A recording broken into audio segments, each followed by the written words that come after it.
Allez, salut Breezer RC, salut à tous les autres kiki. Breezer RC a pris la BMW 330D.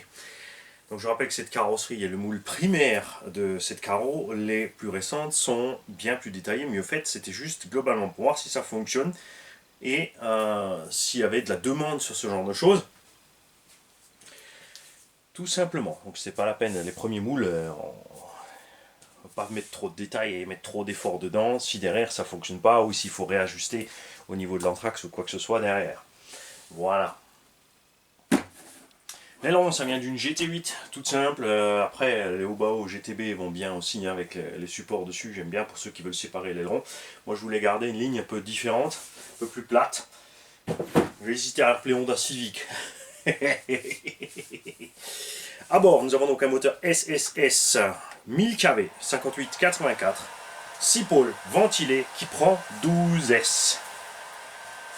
Alors, si tu mets un vario flyer en 12, eh ben, déjà avec cette config, hein, il y a de quoi largement dépasser les 200 sans problème. Il y a le support moteur à 1/5 spécial, enfin pour passer les gros moteurs.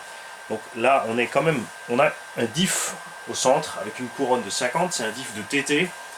Et on a un pignon de 30, je crois. Ouais, 30, c'est ça. Là, on a un petit ça.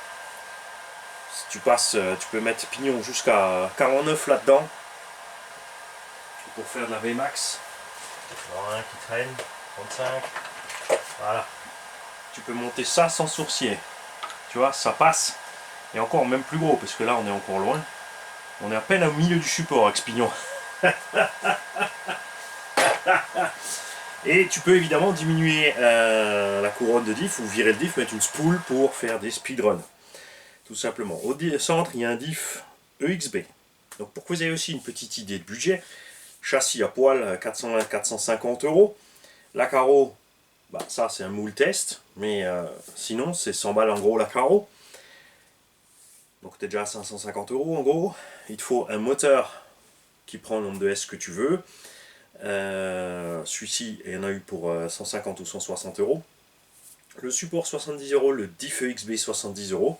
Évidemment, il te faut un cerveau. Bon, là, tu peux t'en tirer. Là, c'est un DS3218 Pro, donc il y en a pour 20 balles en gros. Et le variateur de ton choix. Donc, par exemple, la plupart vont mettre un Wing Max 6. On comprend pourquoi, hein, fiabilité.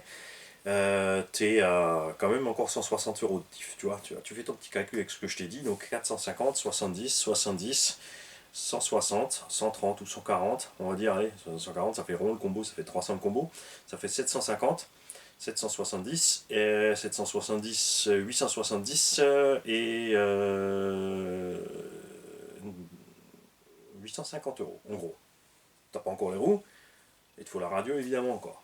Il y a moyen de s'en tirer moins cher, mais je te parle d'un setup bien balèze pour que cette machine devienne agréable à rouler, parce que c'est ce qu'elle est maintenant. Les pneus. Donc je t'invite à prendre les nouveaux GRPT, c'est les T03, ouais, selon ton parking. Donc c'est génial parce qu'ils font une gomme pour parking sale et humide, enfin froid et sale ou sale et humide. Ensuite tu as toute la gamme normale, plus évidemment encore la gamme pluie. En roulant sans faire de burn, tu tiens quand même 4 packs entiers, à savoir que tu fais en vitesse 5 à 8000 on va dire entre 20 et 40-50 minutes selon comme tu roules. Si tu roules cool sur le circuit, ça va bien. Évidemment, si tu bombardes, ça bouffe un peu plus. Mais ça, c'est à toi de voir. Donc, comme j'ai déjà dit, contrairement à la VT2 et à certains autres engins qu'on a fait là, VT1 7ème, le problème des bacs, toujours, hein, c'est comme Coralie sur le skater, c'est que tu remplis. Après, ça ne dérange pas plus que ça. De toute façon, après chaque pack, tu vides. Plein de gens ont peur des moteurs ventilés. Moi, pas. J'ai jamais eu de problème avec un moteur ventilé, même en tout terrain. J'avais déjà des Robitronic faisaient à un certain moment badger des moteurs qui étaient rebadgés chez T2M aussi.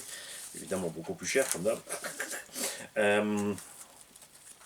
Ventilé dans le tout terrain, dans mes slash ou même dans le summit, pas de problème. Pas de problème du tout. Et non, c'est une base solide. J'ai fait plus la VT, tu vois, j'ai pas fait le cochon. J'avais même pas envie de faire la cochon avec la extrême VT. Parce qu'elle était encore neuve, allez hop, disons-le. Celle-là, on a fait un peu plus le cochon. Donc on a fait du speedrun typique, hein, ça tasse du cul, ben tu rappes sur les trucs qu'il y a sur la piste. Ou autre. Là, on a essayé de détoper un petit peu le circuit. Il y avait trop de trous de taupe.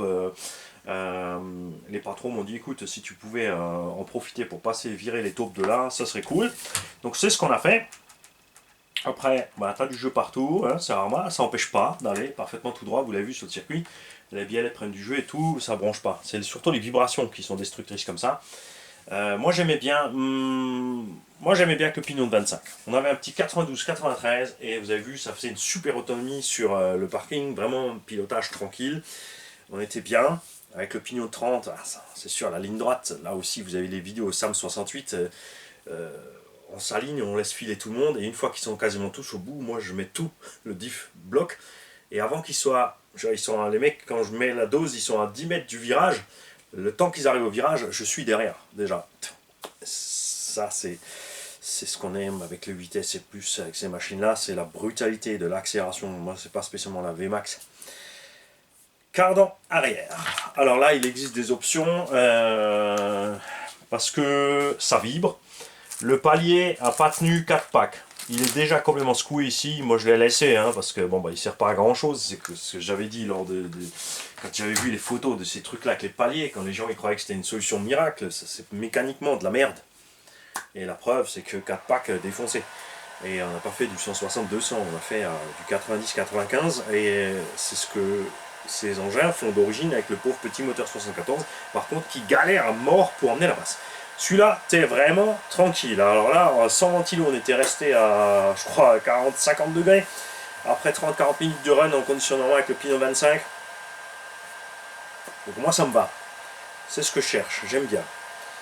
Ça aurait été la prochaine étape sur la Hyper VT7, c'est de mettre donc le support moteur en 56-58 mm, je rappelle qu'il est dispo chez Projo High Tech, et de mettre un moteur court, une grosse saucisse, mais courte, pour avoir du couple tout simplement, et pareil ventilé pour le refroidissement parce que ça va super. Mais là-bas, comme j'ai dit, là j'ai un poids lourd, là-bas je voulais faire un poids plume. Tonton Maxime est passé aussi, parce qu'il avait commandé des pièces en trop. Donc il a mis les neuves chez lui et il m'a ramené celle-ci pour te donner avec. Tonton Maxime, c'est grâce à lui, les mecs, que vous avez pu gagner le Hobby King Sabertooth, qui est parti aussi chez Brizard pour faire les tombolas, qui a fait un travail de fou dessus. Toi tu sais faire donc la tige d'usinage au mètre, 2 pins de 4 mm, tu peux te faire ton propre cardan. C'est ça ce que j'aimerais voir arriver chez toi. Ne travaille pas sur un palier. Fais un cardan toi-même. Ou alors tu achètes les pièces pour faire le cardan arrière de la Hyper VT7, les deux embouts, et ton propre tube pour faire à la longueur voulue. Ça c'est à toi de voir, on compte sur toi, on sait que tu sais faire. Et voilà. Donc moi ça me fait plaisir. Faut que je sorte le récepteur, puisque tu as ta propre radio, c'est vrai, j'ai failli oublier. Bon, on va quand même mettre un carreau. Hop. Bien. Autre chose, puisqu'on est là sur les carreaux renforcés, les mecs, il faut que je vous parle de quelqu'un qui fait des stickers. Alors, je vais prendre contact avec lui, c'est toujours pas fait. Hein, et là, Jean, il va pouvoir dire, attends, moi tu me dis toujours, tu me pousses au-dessus et après toi tu ne bouges pas. Attendez, bougez pas, j'arrive. Où est-ce que je l'ai mis? Oh! Eh, t'y crois pas que c'est pas possible ça? Où est-ce que j'ai posé ces trucs? Bon. Là, le voilà. Stick Easy. Il est sur Lyon et il fait des stickers aussi. Alors je vais le contacter parce que lui il fait marquage véhicule, vitrine, sticker, pose adhésif, reproduction, covering, signalétique, décoration intérieure, vente en ligne, envoi partout en France. Alors moi je vais le contacter, Stick Easy, pour... alors Jean a déjà, grâce à Tonton Jourdan, c'est Jean qui l'a dégoté et Tonton Jourdan est en train de faire un test là-bas. Dès qu'on aura les photos ou les vidéos, on pourra vous les partager. De certaines choses, je ne vous en parle pas parce qu'on vous fera la surprise quand ça sera fini. Donc je vais voir avec lui ce qu'il en est, pareil, pour faire comme ce que j'ai proposé à Cool Sticks et à Little Car Addict, c'est-à-dire que vous pouvez soit envoyer les planches d'origine qui puissent les reproduire, soit les gabarits faits en scotch. Quand vous voulez des écritures ou des machins, il faut donner évidemment la hauteur de vos lettres, ou maxi du stick, la taille de la lettre dedans, la longueur, tout ce genre de choses. Puisque comme il fait du véhicule à l'échelle 1, il va pouvoir profiter aussi, enfin je sais pas comment ça marche, hein, on va voir avec lui, des chutes. Et il pourra donc recycler les chutes pour les petits véhicules. Ça c'est sympa quand même. Et après, comme toujours, hein, Mani il a plein d'idées, on peut faire des trucs de base, genre du flammage de base que après tu découpes comme tu veux pour partir sur les trucs. Parce que j'ai envie de me refaire une voiture piste avec un flammage dessus, tu vois. C'est dommage qu'on n'a pas de carreaux de Corvette, les vraies Corvettes, pas les nouvelles.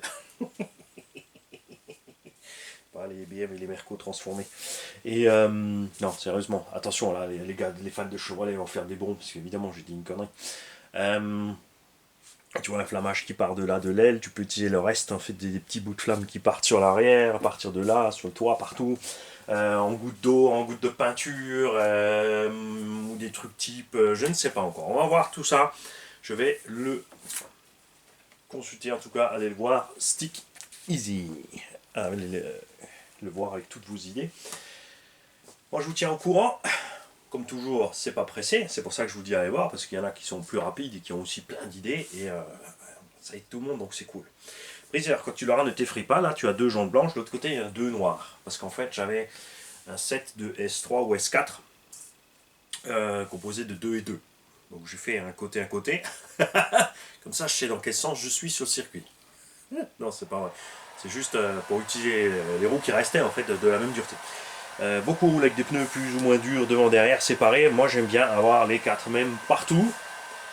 C'est mon style, c'est comme ça. On a réussi à faire tenir cette arme. Elle tient le pavé parce que ne vous leurrez pas. Il y a plein de gens qui ont dit ouais c'est génial, ça tient la route, les pneus d'origine sont top. C'est pas vrai. Ces engins sortis de la boîte RTR ne tiennent absolument pas le pavé, ce sont des patinettes. Drifter, c'est rigolo 5-6 minutes. Après, tu as cramé le moteur et les batteries et les pneus. Maintenant, enfin, là-bas, c'était 50 balles le train de pneus chez Arma. Enfin, le train, quand faut 2, ça fait 100 balles pour rouler une fois ou deux. Ça fait mal, hein. C'est sûr, les jantes sont belles, surtout les plus larges derrière. Et tu vois, les 2 tailles différentes, c'est beau. C'est beau, mais ça coûte trop cher. Ça va pas du tout. Là, ils sont descendus à 35-40 euros le jeu, mais ça reste du délire à la vitesse où ils se bouffent. Comme ça, avec des pneus standards, on s'en sort quand même mieux niveau finance globale. Hein. Maintenant, les nouvelles gommes ont monté. Avant, c'était 16 euros la paire. Là, elles sont passées à 20 euros la paire. Presque 21.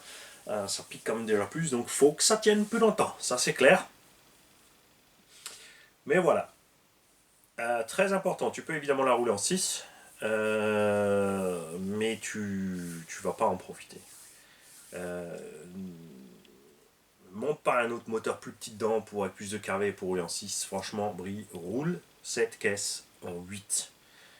Et quand tu seras habitué à la caisse, je t'invite aussi à te prendre un variateur Flyer 12S et de coller 2 6S là-dedans.